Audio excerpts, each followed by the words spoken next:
Bəli, davam edirəm ağırlıq qüvvəsinin təsiri altında hərəkətlə. İlk öncə başlayacağım cisimlərin sərbəst düşməsi ilə. Nədir cisimlərin sərbəst düşməsi? Yalnız ağırlıq qüvvəsinin təsiri altında hərəkətdə A J-yə bərabər olacaq və bundan sonra J-ni biz sərbəst düşmə təcili kimi adlandıracağıq. İndi isə gəlirəm nəyə? Havasız fəzada ağırlıq qüvvəsinin təsiri altında cisimlərin düşməsi sərbəst düşmə hesab olunacaqdır. Bunun təcrübəsini havasız bir ortamda, məsələn, ayda, deyək ki, eyni anda, eyni hündürlükdə bir əlimizdə daş olsun, bir əlimizdə isə lələk olsun. Eyni hündürlükdən atdıqda hansı daha tez yerə düşəcəkdir? Təbii ki, hər ikisi. Çünki burada havanın müqavimət qüvvəsi yoxdur, nəzərə alınmır. Ona görə də cisimlərin kütlələrinin heç bir önəmi yoxdur. Hər iki cisim eyni anda da yerə düşmüş hesab olunacaqdır. Deyə bilərik ki, eyni bir qravitasiya sahəsində cisimlərin sərbəst düşməsi onların formalarından, sıxlıqlarından, kütlələrindən asılı deyillər, eyni təcillə baş verirlər. Bu təcil qravitasiya sahəsinin intensivliyinə bərabər olur, az öncə qeyd etdiyim kimi. Yer səthi yaxınlığında isə sərbəst düşmə təcilini 9,8 metr/saniyə kvadratı təyin etmişik. Amma bir çox məsələlərdə praktiki yöndən hesablamanın uğurlu alınması üçün biz J-ni 10 qəbul edəcəyik. İndi isə gəlirəm sərbəst düşmə hərəkətində düsturlardan necə istifadə edəcəyik. Sərbəst düşmədə sürəti tapmaq üçün V bərabərdir JT-dən.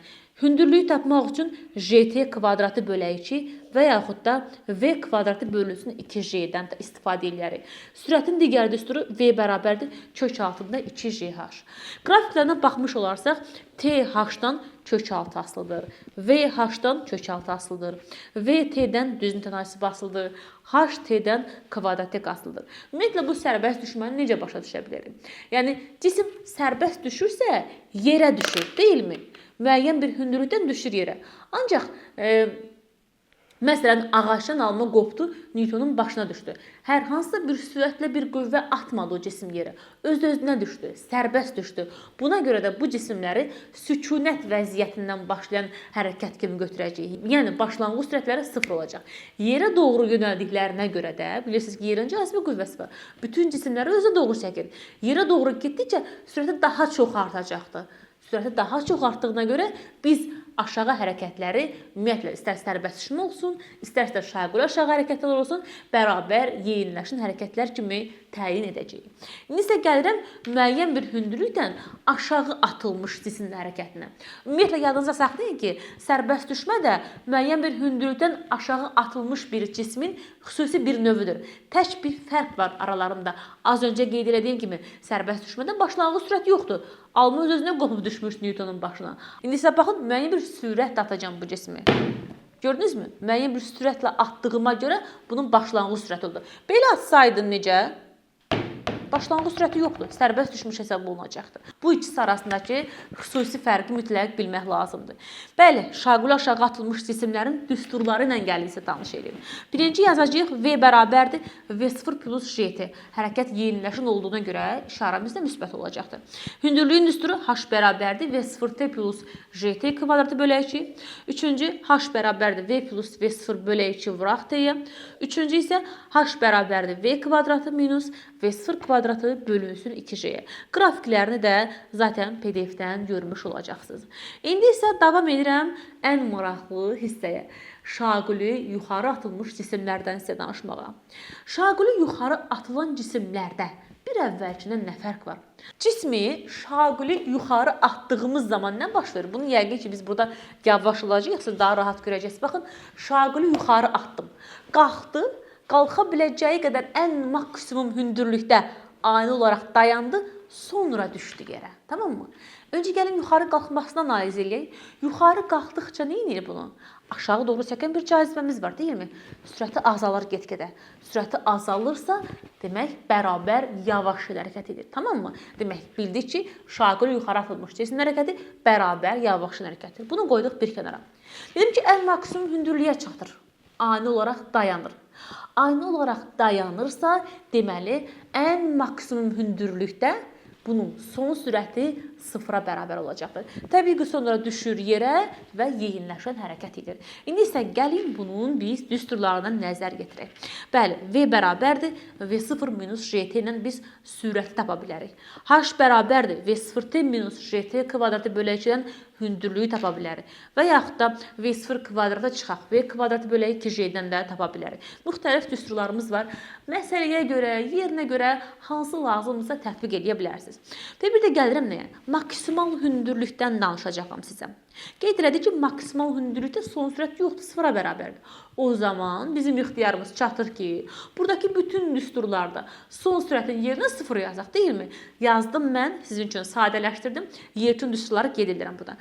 Ən maksimum hündürlükdə maksimal qalxma hündürlüyünü təyin edə bilərik. Hmax bərabərdir V0 kvadratı bölünsün 2J-yə və yaxud da JT kvadratı bölək 2-yə. Bir də bir məqamı nəzərinizə çatdırmaq istəyirəm. Baxın, mən az öncə cismi atdım yuxarıya doğru, deyilmi? Cismi yuxarıya doğru atanda deyək ki, ən maksimum hündürlüyü 2 saniyə qalxıbdır. Bəs yerə neçə saniyə düşdü? 4 saniyə. Necə? Əgər cisim 2 saniyə qalxıbsa, 2 saniyə bunun qalxmasına, 2 saniyə isə düşməsinə ümumi nə qədər müddət sərf olunub? 4 saniyə. O zaman deyərik ki, uçuş müddəti qalxma müddətinin 2 misrinə bərabərdir. Tamam mı? Bu çox önəmli qaydadır. Bunu mütləq qeyd edin. T uçuş bərabərdir 2T qalxma. Tamam mı? Sonra bəs yaxşı, qalxma müddətini biz necə tapaq? T qalxma bərabərdir V0 bölünsün J düsturuna əsasən təyin edə biləcəyik. Burada qrafikləri görmüş olursunuz. V-nin T-dən asılılığı. Öncə yavaşlayan hərəkət elədi, yuxarı qalxdı. Sonra aşağı düşdü, yeyinləşən hərəkət elədi. Həmçinin T bərabərdir V0 bölə J-dən T, V ilə düz mütənasib asılıdır. H və T-nin asıllığında da öncə yavaşlayan, sonra yeyinləşən hərəkət etmiş oldu. Qrafiklərə də mütləq nəzər yetirməyə lazımdır. Və bəli, gəlirəm mövzumuzun ən son və ən maraqlı hissəsinə. Yerin süni peyçlərindən danışmağa, kosmik sürətlərdən. Cismi yer səthi yaxınlığında dairəvi orbit üzrə hərəkət edən süni peyçə çevirmək üçün lazım olan sürət elə birinci kosmik sürət hesabı olunacaqdır. Əzizlərim, birinci kosmik sürət tapmaq üçün V1 bərabərdir kök altında J planetin kütləsi bölünsün R düsturundan istifadə edəcəksiniz. Və yaxud da V1 bərabərdir kök altında J0 vuraq R düsturundan. Birinci kosmik sürət əgər cisim yer səthindən müəyyən bir hündürlükdə yerləşərsə, birinci kosmik sürət tapmaq üçün V bərabərdir kök altında J vurulsun M bölək R plus H-dan istifadə edəcəksiniz. Biz az öncə gravitasiya sahəsinin intensivliyinin neçə dəfə azaldığını soruşanda bizdən əmsalın üzərindən 1 gəlib kvadrata yüksəldirdik. Burada isə sadəcə olaraq əmsalın üzərindən 1 yazıb kök altında qeyd edəcəyik. Məsələn, baxsaq görərik ki, cisim yer səthindən R qədər hündürlükdədir. O zaman 1 üstə gələk 1, 2 edəcək nə qədər? Kök altında 2 dəfə. Və yaxud da cisim yer səthindən 8 R hündürlükdədir. Yazaram ki, 8 üstə gələk 1 nə qədər edəcəkdir? Kök altında 9, bundan da çıxacaq 3. Qutardı getdi. Bu şəkildə məsələmizi həll edə bilərsiniz. İndi gəlirəm bizə ən çox soruşulan sualın üzərində dayanacağım. Cismi yerin cazibəsindən çıxarıb Günəşin süni peyçinə çevirmək üçün lazım olan sürətə isə ikinci kosmik sürət deyəcəyik. Günəş sistemini tərk edə bilməsi üçün isə verilən sürətə üçüncü kosmik sürət deyəcəyik. Birinci kosmik sürətin qiyməti təqribi olaraq 8 km/saniyədir. İkinci kosmik sürət isə birinci kosmik sürətdən kök altında 2 dəfə çox olacaq. Yəni təqribən 11,2. Üçüncü kosmik sürət isə təqribən 16,7 km/saniyəyə bərabər hesab olunacaqdır. Bəli əzizlərim, beləliklə biz ümumiyyə cazibə qanunu, ağırlıq qüvvəsi bölməsini bitirdik. İndi isə dediklərimizi daha yaxşı anlayıb tətbiq etmək üçün hər mövzunun sonunda olduğu kimi özünü yoxla sualı ilə mövzumuza yekun vura bilərik. Birinci başlayırıq, belə bir maraqlı sualımız var. Deyilir ki, kütləsi 5 kiloqram olan cisim şaqili istiqamətdə yuxarı A bərabərdir 2 m/saniyə kvadrat təcili hərəkət edən liftin içərisindədir. Cismə təsir edən ağırlıq qüvvəsi hesablayın. Maraqlısı budur ki, mən düşünürəm ki, bir çoxlarınız heç mənim izahımı gözləmədən dərhal F bərabərdir M, J plus A yazsınız. Qətiyyən olmaz. Siz onu çəkidə yaza bilərsiniz, reaksiya qüvvəsinə yaza bilərsiniz. Yadınızda saxlayın ki, ağırlıq qüvvəsi yalnız və yalnız mg-yə bərabərdir. Hərəkətin istiqamətindən asılı deyildir. Yəni F bərabərdir mg-yə. M-imiz 5-dir, J-imiz də 10-dur. Yəni ağırlıq qüvvəsi 50 Newtona bərabərdir. Davam edirəm ikinci sualımla. Belə bir cismim var, mənim şəklim var. Deyilir ki, yer səthinin A nöqtəsində cismə təsir edən ağırlıq qüvvəsinin istiqamətini göstərin. Əzizlərim, yadınızda saxlayın ki, ağırlıq qüvvəsi eyni ilə qravitasiya sahəsinin intensivliyi kimi planetin mərkəzinə doğru yönəlir. Hansı nöqtədə, harda olmasından asılı olmayaraq. Baxsaq A nöqtəsinə mərkəzə doğru yönəlmiş olduğunu biz görəcəyik.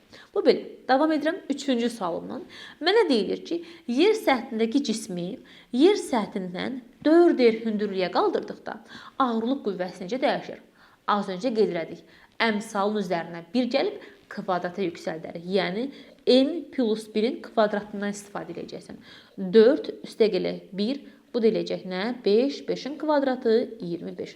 Demək, ağırlıq qüvvəsi 25 dəfə azalmış olacaq. Növbəti dördüncü sualım biraz bizdən riyaziyyat istəyir. Deyir ki, cisimlər arasındakı məsafəni 75% azaltdıqda onlar arasındakı cazibə qüvvəsi necə dəyişir? Öncə bilmək lazımdır ki, 75% azalmaq neçə dəfə azalmaq deməkdir. 75% azalırsa, bu cisim 4 dəfə azalır. Birinci məsafəni 100 qəbul edin. 75% azaldısa, olacaq 25. Yəni 100-dən 25-ə gəlirsə, 4 dəfə azalmış olacaqdır. F bərabərdir. J, M1, M2 bölək R kvadratına əsasən F-lə R tərs kvadratik asılıdır. Əgər mənim məsafəm 4 dəfə azalıbsa, qüvvəm də 16 dəfə artmış hesab olunacaqdır. Davam edirəm növbəti sualımıza. Deyilir ki, müəyyən hündürlükdən sərbəst buraxılan cismin ilk 5 saniyə ərzində yer dəyişməsini hesablayın. Yazıram T bərabərdir 5 saniyə. Bəli, sərbəst düşmə zamanı yer dəyişmə nəyə bərabər idi? H bərabərdir. J, T kvadratı bölünsün 2. J-ni 10 qəbul eləmişik. T-ni yerinə 5 qoysam kvadratı 25 bölə 2. Bu da bizə 125 metri vermiş olacaqdır. Və gəlirəm sonuncu və ən maraqlı sualımıza. V0 bərabərdir 30 metr bölü saniyə sürətlə şaqılı yuxarı istiqamətdə atılmış cismin maksimal qalxma hündürlüyünü bizdən istəyir. Yazıram ki, Hmax bərabərdir V0 kvadratı bölək 2J-yə. V0-mız 30-dur. Kvadrat edəcək nə qədər? 900. J-ni də 10 qəbul eləmişik. Bölərəm 20-yə. 90 da 2-yə bölsəm 45 metri almış olacaq. İkinci, maksimal hündürlüyə qalxma müddətini bizdən istəyir. Qalxma müddətini V0 bölünsün J-yə əsasən təyin edə bilirik biz. Yəni 30 bölünsün 10-dan 3 saniyə olaraq almış olarıq. Üçüncü isə ilk 2 saniyə ərzində getdiyi yolu tapın. Şaqılı yuxarı atıldığına görə bərabər yavaş hərəkət edir. O zaman yazaram ki, H bərabərdir V0T minus JT kvadratı bölək 2-yə. Bu da bərabərdir. V0-mız bizim 30-dur. T-miz də 2-dir. 30-u 2-yə vurdun, nə aldın? 60 çıxaq.